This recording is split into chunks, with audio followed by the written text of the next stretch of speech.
نحمده ونصلي على رسوله الكريم اما بعد فاعوذ بالله من الشيطان الرجيم بسم الله الرحمن الرحيم يا ايها الذين آمنوا اتقوا الله وقولوا قولا سديدا اے ایمان والو اللہ سے ڈرو اور راستی کی بات کہو، یعنی زندگی کے ہر شعبہ میں خوف خدا کو بطور حال اپنے اوپر طاری کر لو اور افراط و تفریط سے الگ اور عدل و اعتدال کے مطابق درست اور پکی بات منہ سے نکالو۔ قول سدید خود بھی تقوی کا ہی ایک فرد ہے، اسے خصوصیت کے ساتھ الگ بیان کرنے سے مقصود زبان کی اہمیت کو اجاگر کرنا ہے۔ جہاں تک اعضاء و جوارح کا تعلق ہے تو جو اہمیت و مرکزیت اور ہمہ جہتی زبان کو حاصل ہے کسی اور عضو کو نصیب نہیں ہے۔ اگر یہ قابو میں آ گئی تو انسان گناہوں کی بہت بڑی تعداد سے بچ سکتا ہے۔ یوں تو ہمارا معاشرہ اس وقت بری طرح اخلاقی تباہی کا شکار ہوتا جا رہا ہے، مگر جو چیز ہر اخلاقی قدر کو اپنی لپیٹ میں لے رہی ہے وہ خوشامد اور چاپلوسی کا چلن ہے، جو اچھے دانشوروں کی سمجھ بوجھ اور عقل و دانش پر پٹی باندھ دیتا ہے۔ ہمارا دین اسلام خوشامد کو ناپسند بھی کرتا ہے اور اس کی کھل کر مذمت کا حکم بھی دیتا ہے۔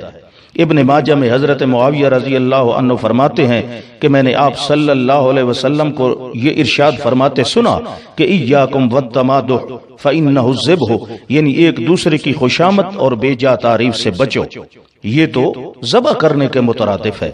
یعنی ہو سکتا ہے وہ شخص خود پسندی اور تکبر کا شکار ہو کر شیطان کی طرح گمراہ ہو جائے۔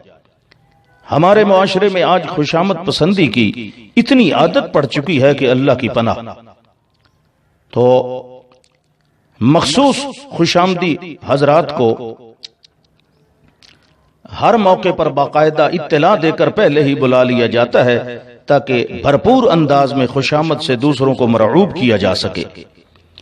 ان خوشامدیوں کا فریضہ بس یہ ہوتا ہے کہ حضرت والا کی کرسی کے گرد گھیرا ڈال کر ان کی ہر بکواس پر واہ واہ کرتے رہیں اور نعروں میں ایسی خوبیاں اور کمالات ان کی طرف منسوب کرتے رہیں جن کا عشر اشیر بھی حضرت میں نہ پایا جاتا ہو۔ افسوس کہ اہل علم حضرات بھی اس مرض کا شکار ہو چکے ہیں، انہیں بھی جب تک جیوے کا انجیکشن نہ لگایا جائے ان کی خطابت میں بہار نہیں آتی۔ خوشامدی حضرات اپنی من پسند شخصیت کو ایسے القاب سے نوازتے ہیں جو لقب اور خطاب کسی صحابی رسول کے ساتھ بھی نہیں لگاتے، جیسا کہ رہبر ملت، شیخ المشائخ، امام المناظرین، استاذ العرب والعجم، مجدد دین و ملت، امام الخطباء وغیرہ وغیرہ۔ یہ فقط ایک مثال کے طور پر ہے، ورنہ ان سے بھی بڑے بڑے القاب اور خطابات دیے جاتے ہیں، اور خوشامد پسند حضرات ان القاب کو سن کر پھولے نہیں سماتے۔ اس کا سب سے بڑا نقصان یہ ہوتا ہے کہ اہل اور نااہل اور عالم اور جاہل کا فرق مٹ جاتا ہے، بلکہ نااہل اور جاہل لوگ اپنے آپ کو سب سے بڑا عالم اور رہبر ملت ٹائپ کی کوئی چیز سمجھنے لگ جاتے ہیں، اور پھر یہ سلسلہ یوں ہی جاری رہتا ہے۔ جو خوشامد کی رفتار بڑھتی ہے اسی تناسب سے خوشامد پسند حضرات کی تعلی میں بھی اضافہ ہوتا رہتا ہے۔ سنن ابی داود میں روایت ہے کہ ایک شخص آیا اور اس نے حضرت عثمان رضی اللہ تعالی عنہ کے سامنے ان کی تعریف شروع کر دی، تو مقداد بن اسود نے ایک مٹھی مٹی اٹھائی اور اس کے چہرے پر پھینک دی اور فرمایا کہ رسول اللہ صلی اللہ علیہ وسلم نے فرمایا ہے کہ جب تم منہ پر تعریف کرنے والوں سے ملو تو ان کے چہروں پر مٹی ڈال دیا کرو۔ کیا آج تک ہم نے اس حکم پر عمل کیا ہے؟ اگر اتنی ہمت نہیں کہ منہ پر مٹی پھینک سکیں تو کم از کم اتنا تو ہو سکتا ہے کہ کسی کو منہ پر تعریف کرنے سے ہی روک دیں۔ خوشامد ایک کیف اور مستی کا نام ہے، اور جب یہ خمار چڑھتا ہے تو دنیا و ما فیہا کے نشے اس کے سامنے ہاتھ باندھے ہیچ نظر آتے ہیں۔ خوشامد کے اس جہان میں اندھے کی تیز نگاہی، بہرے کی حس سماعت، گونگے کی شیریں گفتاری، مخبوط الحواس کی معاملہ فہمی اور بد مزاج کی شگفتہ مزاجی کے چرچے ہوتے ہیں، جبکہ خوشامد پسند ذل الہی کرسی صدارت پر براجمان ایسے نظر آتے ہیں جیسے انڈوں پر بیٹھی کڑک مرغی پھولے نہیں سماتی، اور موصوف مجلس احباب ضیاءکاراں سے بھرپور لطف اندوز ہو رہے ہوتے ہیں۔ آپ کو خوشامد نگری میں ہکلانے والے مقرر لنگڑے تیز رفتار، بہرے سخنور اور نالائق ذہین ملیں گے۔ خوشامد کے جملے اور الفاظ سنتے ہوئے ان خوشامد پسندوں کے چہروں پر رونق اور رعونت بیک وقت عود کراتی ہے، کیونکہ خوشامد بھی ان کے نزدیک ایک ٹانک کا درجہ رکھتی ہے جو لفظوں میں بیان نہیں ہو سکتی۔ خوشامد کے بارے میں ایک حکایت مشہور ہے کہ ایک ذل الہی بادشاہ معظم نے حکم نامہ جاری کر دیا کہ مجھے پورے کا پورا سالم ہرن تھالی میں رکھ کر تناب المحضر کے لیے پیش کیا جائے۔ وزیروں اور مشیروں کی فوج ظفر موج اس قضیے کو حل کرنے کے لیے سر جوڑ کر سر توڑ کوشش میں سرگرداں ہو گئی۔ لمبے چوڑے بحث و مباحثے اکارت گئے، کوششیں بے سود اور بے ثمر ثابت ہوئیں اور نتیجہ صفر برآمد ہوا۔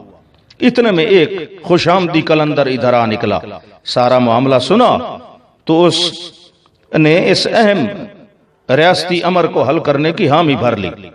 کہا وقت ضائع کیے بغیر دیسی مرغا حاضر کیا جائے۔ اس نے مرغا پکا کر تھالی میں سجایا اور بادشاہ کے حضور پیش کر دیا۔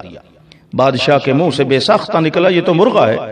عرض کیا عالیجا، جان کی امان پاؤں تو عرض کروں کہ آپ کی شخصیت عالی کی ہیبت اور جاہ و جلال ہی ایسا ہے کہ آپ کے سامنے ہرن بھی پیش ہو کر مرغ بن جاتا ہے۔ یہ سننا ہی تھا کہ بادشاہ حضور خوشامد کی کیف و مستی میں جھومنے لگے اور ایسے گم سم ہوئے کہ ریاست اور وزیر و مشیروں کی جان بچ گئی۔ تو جو شخص رائی کو پربت بنانے کا فن خوب جانتا ہو، در حقیقت وہی سچا خوشامدی کہلانے کا حقدار ہے۔ خوشامد کی کینچی عقل و فہم کے پر کاٹ کر انسان کو آزادی پرواز سے محروم کر دیتی ہے۔ خوشامدیوں میں گھرا ہوا انسان شیرے کے قوام میں پھنسی ہوئی مکھی کی طرح بے بس اور معذور ہوتا ہے۔ رفتہ رفتہ اس کے اپنے حواس معطل ہو جاتے ہیں اور وہ وہی کچھ دیکھتا، سنتا، بولتا اور محسوس کرتا ہے جو چاپلوسی لوگ چاہتے ہیں۔ یہ خوشامدی کیڑے جراثیم کی طرح اس کے خون میں داخل ہو کر اس کے جسم میں پلتے رہتے ہیں۔ یاد رکھیے، جس شخص کی کرسی کو خوشامد کی دیمک لگ جائے وہ پائیدار نہیں رہتی، اس کے فیصلے ناقص ہوتے ہیں اور اس کی رائے دوسروں کے قبضے میں چلی جاتی ہے۔ خوشامد کا اگر تجزیہ کیا جائے تو معلوم ہوگا کہ خوشامد یا تو ایک سفید جھوٹ ہے یا مبالغہ آرائی یا پھر ان دونوں کی آمیزش سے مرکب ہے۔ یعنی خوشامد کذب و ریا اور بہروپیہ پن سے لیس حوصلہ افزائی ہے۔ اس میں خود غرضی کا بھی پہلو ہوتا ہے۔ خوشامد سے متاثر شخص خوشامدی آدمی کے لیے عموماً دل میں نرم گوشہ رکھتا ہے، جس کا بھرپور فائدہ خوشامد کرنے والا شخص اٹھاتا رہتا ہے۔ دل کی جس قدر بیماریاں ہیں ان میں سب سے زیادہ مہلک خوشامد کا اچھا لگنا ہے۔ جب خوشامد پسندی کی بیماری انسان کو لگ جاتی ہے تو اس کے دل میں دوسروں کی برائیاں اور اپنی تعریفیں سننے کا مرض پیدا ہو جاتا ہے۔ پھر اس طرح وہ بے عقل ہوتا ہے کہ جس طرح خوش گلو گانے والے کا راگ اور خوش آئند باجے والے کی آواز انسان کے دل کو نرم کر دیتی ہے، اسی طرح خوشامد بھی نااہل اور بے عقل انسان کے دل کو پگھلا دیتی ہے۔ خوشامد پسند آدمی کی عقل خوشامدیوں کے مکر و فریب سے اندھی ہو جاتی ہے اور وہ مکر و فریب اس کی طبیعت پر غالب آ جاتا ہے۔ لیکن اگر ہر شخص کو یہ حقیقت معلوم ہو جائے کہ خوشامد کا شوق کیسے نالائق اور کمینے اسباب سے پیدا ہوتا ہے تو یقیناً ان کی نظروں میں خوشامد پسند آدمی بھی ویسا ہی نالائق اور کمینہ سمجھا جائے گا۔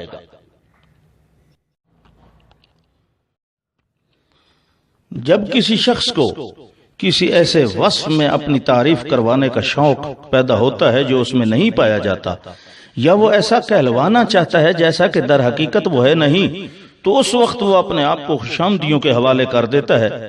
وہ دوسروں کی خوبیاں اور اوصاف اس کی ذات کی طرف منسوب کرنے لگ جاتے ہیں۔ گو اس کمینہ شوق کے سبب اس شخص کو خوشامدیوں کی باتیں اچھی لگتی ہیں، مگر در حقیقت وہ القاب و اوصاف اس پر ایسے ہی بدزیب لگتے ہیں جیسا کہ کسی دوسرے کا لباس اس کے جسم پر بدزیب اور بدنما لگتا ہے۔ سورۃ آل عمران آیت نمبر 188 میں ارشاد باری ہے، لا تحسبن الذين يفرحون بما اتوا ويحبون ان يحمدوا بما لم يفعلوا فلا تحسبنهم بمفازة من العذاب ولهم عذاب أليم۔